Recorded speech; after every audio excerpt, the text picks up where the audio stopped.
There are lots and lots and lots of things that we love about motorcycling. And for me, an overarching thing that I most appreciate, motorcycling is real. There's no virtual reality or AI going on there. When we go from looking at our computer screens and at our phones all day, and we go out on the bikes into Mother Nature, where we see the birds fly, and where it rains sometimes, and where the sun is shining at other times, that's real. And that's really amazing. Because I'm convinced a dose of reality is what so many of us really need in this ever-increasing artificial world. When we go out into the garage and start our bikes, we know that there's probably dozens of things that have to go just right in order for that engine to start.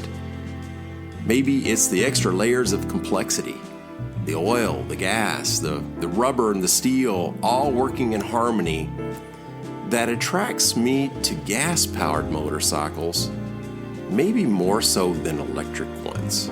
At least that's where my head is for now. Who knows what it'll be tomorrow. But as for gas-powered motorcycles, yeah, that's authentic.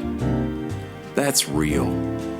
And like I said, I think we need this dose of reality more now than ever. When we go out for a ride, we're completely exposed to nature. Elements like the wind and the rain and the heat and the cold. Nothing we can do to change that. And we bring into the equation velocity, speed.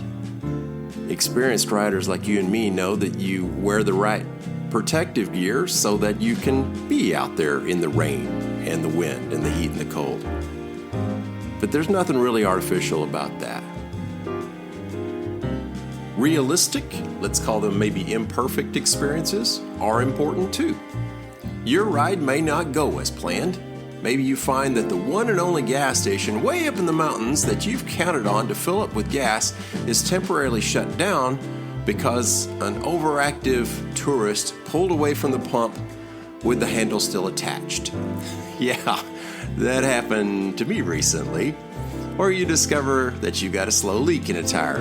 Yep, I was with a buddy that happened to too. Call these a flaw in your ride, but really, isn't that the beauty of it? It's real. Maybe in this day of virtual reality and artificial intelligence, where everything happens as it should on the screen in front of us, maybe something authentic, like motorcycling, is something you and I need, no matter how quickly technology seems to be advancing all around us. Yeah, let's explore that idea a little bit. And one more thing. At the end of this podcast, I'd like to share a footnote directly associated with the previous episode, episode 37. You may find that interesting. Stay tuned. Recorded in beautiful Loveland, Colorado. Welcome to Peace, Love, Moto, the podcast for motorcyclists seeking that peaceful, easy feeling as we cruise through this life together. Are you ready? Let's go!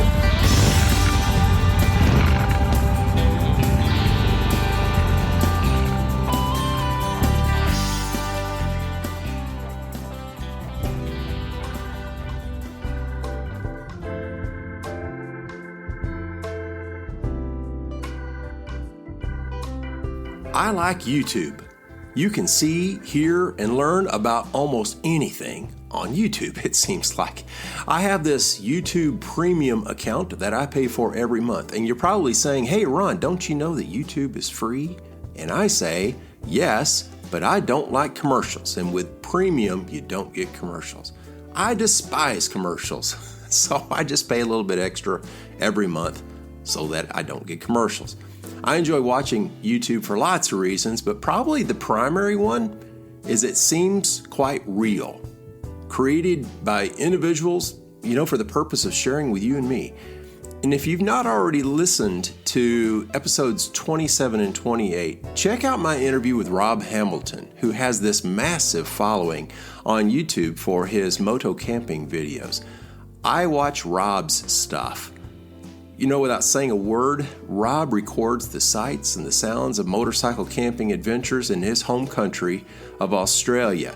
He uses onboard cameras and drone cameras that he takes along with him, and he records the sounds of the birds and of the wind and of the bike and of nature while he's out there. He records the sounds of the bacon cooking on his portable camp stove. And I always tell my friends, watch and listen to Rob's videos with your headphones on because the sound is great. It's just like you're there. It's pure. It's real. I say all these good things about YouTube to highlight one thing I really don't like. And I'm seeing more and more of it all the time. Maybe you are too. That's AI-generated content, artificial intelligence that is clearly not a person. Are you seeing it? And it's not necessarily poor quality content. If I'm looking for facts about motorcycle specifications and, it's mostly accurate. It's just that I can just tell it's not a real person speaking. There are these little subtle clues that it's not a real person narrating by the way some words are pronounced in a way that a savvy motorcycle rider, for example, would never say it that way. It wouldn't be pronounced that way, that word, for example. And it's probably not a real person creating and editing the videos, too, in my suspicion. Just for me, that's the deal breaker. I want to see something produced with a little bit more thought from a real human who puts a little bit more care into things. Now, not to bash technology too much, because there are certainly a lot of things out there that are really, really cool. Virtual reality. Where you put on this headset and the whole world in front of you and behind you and below you and above you suddenly changes. I tried that and must admit that was a cool experience. A good friend of mine loaned to me what I think was called the Meta Quest VR headset. And because it's best experience where you can walk around a little bit without running into anything, I took it to my backyard, put it on, and suddenly I was among a herd of elephants somewhere in Africa. Wow! Not only was it a perfectly clear sight of them, but also the sounds in surround sound stereo were amazing.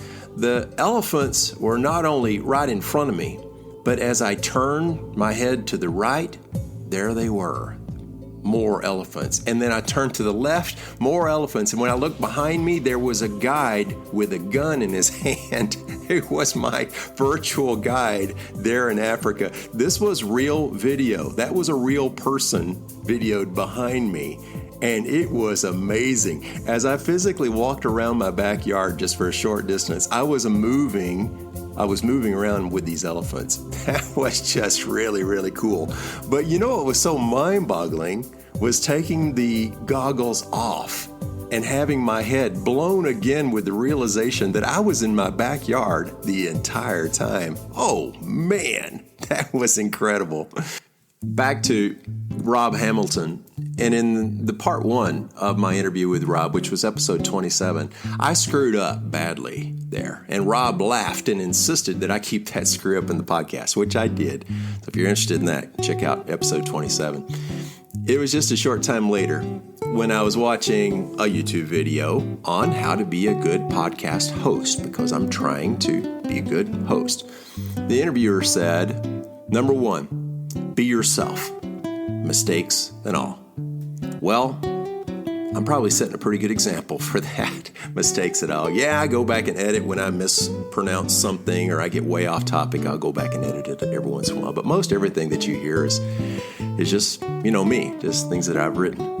In my interview with Charlie Hanson-Reed from Janus Motorcycles, that was episode 36, we determined that we have one thing in common, the appreciation of simplicity or purity.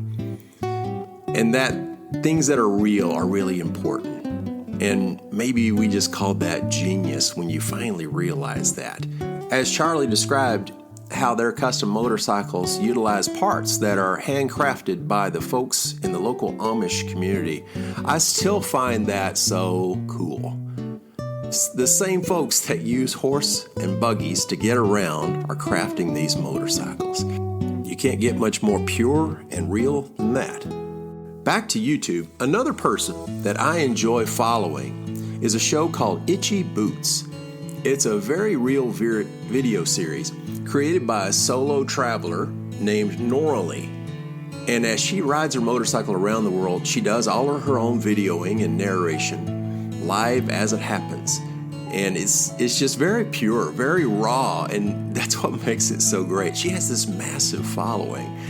What she also demonstrates, though, is this positiveness in challenging situations. Very real experiences that we share along with her, and we learn from her by the way she approaches those and finds solutions. I think one of the underlying things about Norley's work, too, is kindness.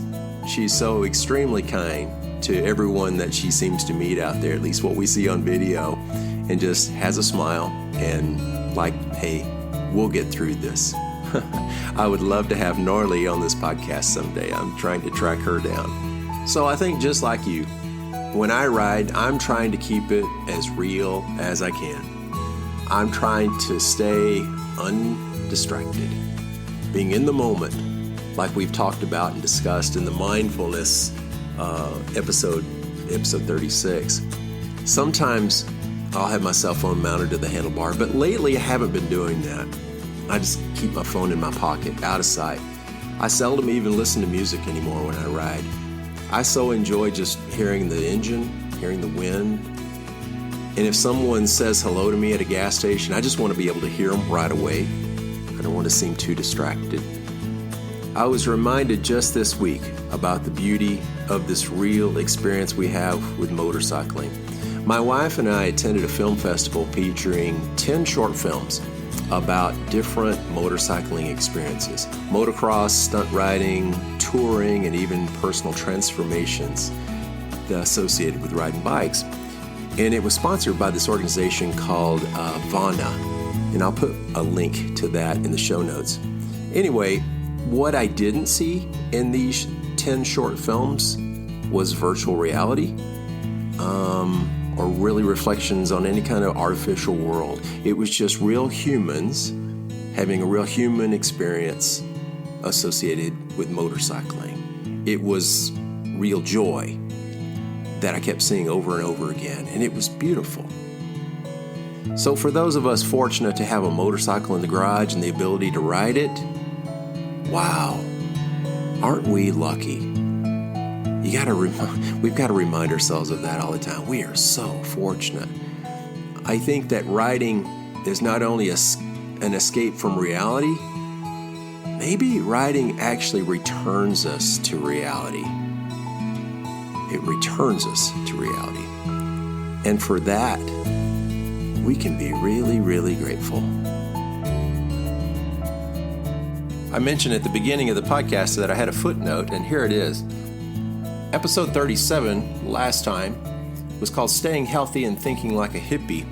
Well, I guess I'm still thinking like a hippie, but I caught COVID. Even though I was fully vaccinated with the boosters and everything, I ended up catching COVID. Just a fairly mild case, but it took me out of the picture for a few days there.